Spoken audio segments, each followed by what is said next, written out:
Fala galera, Boni e Dani aqui, mais uma vez. Assisti Jumanji Próxima Fase, que é uma continuação lá de Bem-vindo à Selva, né?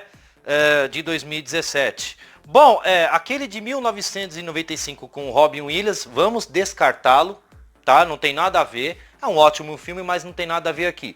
Como esse recente é uma continuação, algumas coisas vão entrar lá daquele filme aqui. Coisas como alguns personagens e etc. Bom, chega de enrolação. Roda a vinheta.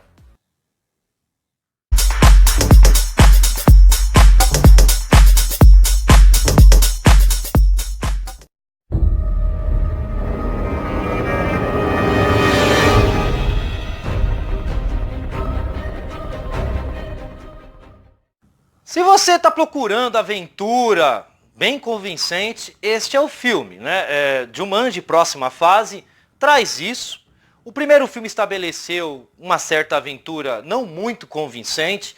Para nós foi uma surpresa, sendo porque o primeiro e único diferente, lá de 1995, nos acostumou com uma história, e o de 2017 trouxe outra, né? Uma nova versão, uma nova aventura com novos personagens.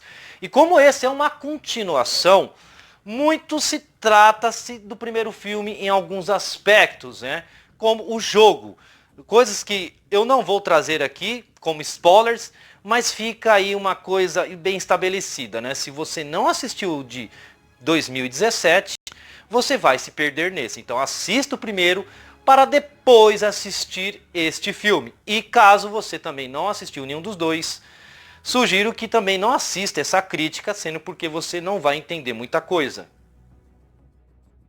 Tentando em revisitar o mundo de Jumanji, Spacer decide consertar o jogo de videogame, que permite que os jogadores sejam transportados ao local. Logo, o quarteto formado pelos avatares voltam a ser estabelecidos como o jogo para que concluem a missão e aventura e retornem como pessoas normais depois de finalizar o jogo. Bom galera, temos na direção o Jake Kasdan, ele dirigiu o primeiro lá de 2017, Bem-vindo à Selva, e esse ele não só dirige como também é roteirista, então ele sabe do que ele está fazendo, ele tem um controle total aqui. A narrativa ela é diferente, né, em algumas coisas, mas eu não quero entrar em território de spoilers, então fique tranquilo. Mas ele traz umas coisas diferentes através de alguns personagens, que funciona, mas algumas ideias a gente acaba não comprando. A aventura é bem sagaz, ela funciona, vários CGIs ele implantam, que dão certo, e a estrutura nem é muitos personagens, né? São sim os avatares.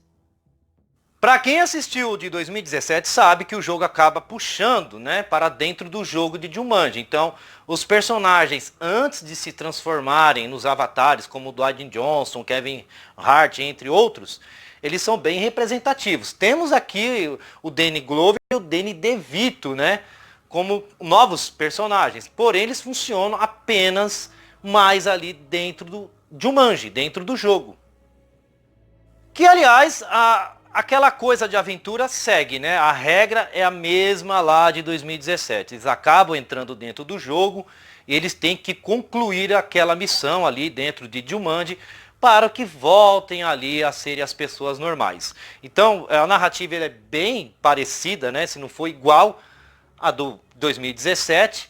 Porém, algumas mudanças que o diretor acaba implantando, que funcionam principalmente na parte de humor e diferença de personagens, acabo trazendo algo diferente, que não fica muito repetitivo. Começando pelas cenas de aventura, que são mais criativas, realistas, né? Bem diferente de 2017, trazendo um arco melhor. Aquela coisa do mundo que ele acaba jogando dentro de Jumanji funciona muito bem. Ele é maior, ele te convence mais, trazendo mais espetáculos sobre essa aventura. Há muito humor aqui, eu diria que 80% funciona, sendo porque o diretor, como eu acabei dizendo, acaba fazendo umas mudanças. Alguns personagens que foram grandes destaques, né, os avatares lá de 2017, acabam aqui sendo trocados, né, de posições. Alguns que eram para ser os grandes astros acabam sendo os grandes problemas. que por um lado funciona, mas a gente acaba comprando essa ideia um pouco tarde lá na história, né? A gente sabe que dentro desses avatares existem outros personagens antes de entrar no jogo, então dá a entender que é isso, lógico, faz sentido. E outros personagens continuam tratando a história com mais leveza, mas sem perder o humor. Então, algumas mudanças surtem efeito dentro dessa aventura, o humor funciona, mas algumas ideias a gente fica meio em dúvida se aceita, se compra, mas a gente continua assistindo o filme. Outras coisas é simplesmente os diálogos. O filme parece ser meio inquietante, não há tantas pausas para diálogos como aconteceu lá de 2017.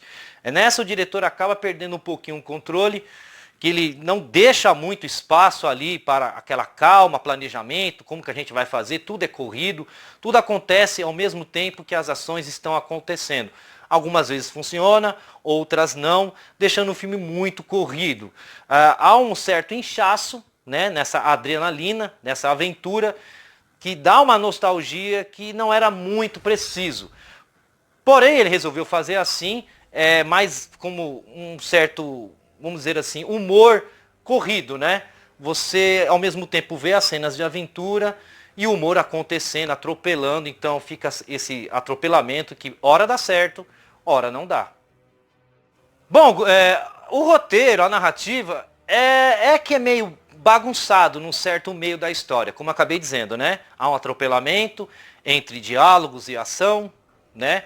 A gente fica meio, sabe, perdido, há um certo inchaço em CGIs na hora da aventura, que não sei se era muito necessário esses tipos de elementos entrelaçados. O roteiro ele é bem escrito dentro dos padrões, né? Como se faz ali um filme de ficção, fica divertido, mas ao mesmo tempo meio apressado. Então vamos dizer que o roteiro ele apressa muito, mas ele finaliza bem. Resumindo, acho que faltou um pouquinho de intensidade ali no roteiro, né? Um pouquinho mais, sabe, de calma na hora de certas ocasiões. Não é um filme para a gente colocar ali como sombrio, dark. Ele é bem leve, ele estabelece uma comédia, uma aventura, um humor. Mas acho que faltou um pouquinho mais acentuar ali as cenas de ação, estabelecer mais regras entre os avatares, os personagens. É isso. Acho que o roteiro ele resolveu engatar uma quinta marcha, vamos fazer tudo de um jeito e tá certo. Mas não fica ruim, fica, vamos dizer assim, meio desastroso em algumas horas, né? Como eu disse, o inchaço, os atropelamentos, em certas ocasiões acabou ali deixando o filme muito apressado e ficou meio, sabe, fora dos trilhos. Bom, galera, o elenco é muito grande, se a gente for olhar de forma geral, né? Alguns personagens que já estavam lá de 2017 entram. Eu acabei falando do próprio Danny DeVito e o Danny Glover. Eles são bem representativos e conseguem transmitir isso dentro dos avatares. E é aí que surgem certos problemas. O elenco ele é bom. O Dwayne Johnson, ele está perfeito aqui. Ele segue o que o roteiro tem que fazer com ele, ele convence. Mas algumas ações acabam deixando a gente meio duvidosos. Para quem espera ver o Dwayne Johnson sendo o craque dessa história, vai se preparando. Em alguns momentos ele não é, o humor é bem estabelecido através dele, você acaba dando risada, mas faltou um pouquinho mais, sabe, de, não sei, mais seriedade em alguns personagens.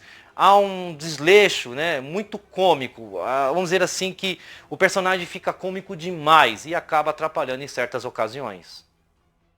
Já o personagem do Kevin Hart, ele também traz uma diferença nessa história, mas o seu humor funciona mais. Ele é um personagem que deu certo lá no primeiro filme, algumas coisas ficaram meio estabanadas lá, e aqui parece que o roteiro acaba acertando. Ele traz uma diferença, mas funciona, diferente do Dwayne Johnson, que não foi muito culpa do ator, mas sim do roteiro, que acabou maltratando demais o personagem. Já o Kevin Hart, ele dá aquele tom cômico, e na hora de ação você se surpreende com ele com certas cenas. Ele funciona melhor que o personagem do Dwayne Johnson. Porém, faltou também alguns arcos dele. Não sei se o roteiro quis priorizar outros personagens, mas ele ficou de bom tamanho, sim. Já o personagem da Karen Gillan está muito bem. No primeiro lá de 2017, a gente percebe que ela é meio duvidosa, ela meio que tá ali com o pé atrás, é aquela é mais dinâmica, né? Ela toma a frente das rédeas em alguns momentos, dando a entender que ela é a líder ali. Ela é a, vamos dizer assim, a profissional de todos, né? Ela tem um certo comando, convence, ela é menos besta, menos boba e é mais séria, né? Ela é mais objetiva. Funcionou muito bem, não cometeu erros. Já o personagem do Jack Black, ele é mais trabalhado aqui, mas ainda falta mais arco do personagem. Eu acho que esqueceram um pouco dele, eu não sei. Eu acho que faltou um pouco de genialidade para extrair certas ideias, certas surpresas desse personagem. Ele contribui muito pouco e é muito parecido com o lado de 2017. Mas ele se sobressai melhor e não atrapalha. Depois temos muitos personagens secundários, bastante. Alguns que a gente já viu lá de 2017, outros que estão entrando aqui. Alguns funcionam, outros acabam atrapalhando, acreditem.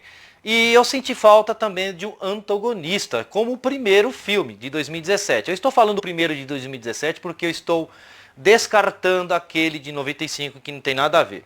Porém, aqui eu senti falta, né? Senti falta de um vilão, ele existe, mas eu não quero entrar em território de spoilers, para mim ficou artificial, apesar de ser um jogo de Jumanji.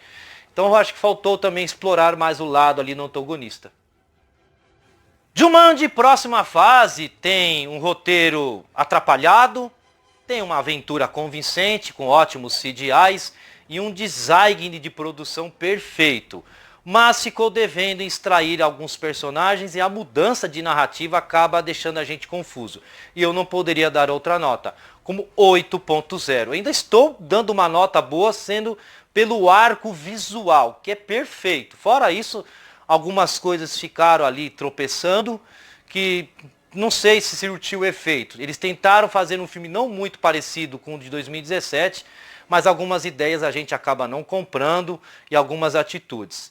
É um filme que vale seu ingresso, vai se preparando, algumas coisas você acaba dando gargalhadas, é bem pelo lado da aventura, mas outras a gente fica meio desagradável, né?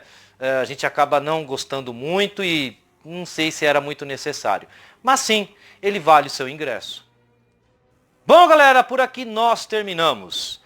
Dá o curtir, compartilha, se inscreve no canal, vai ajudar bastante. E comentem para nós entrarmos em discussões amigáveis. Boni Dani termina por aqui.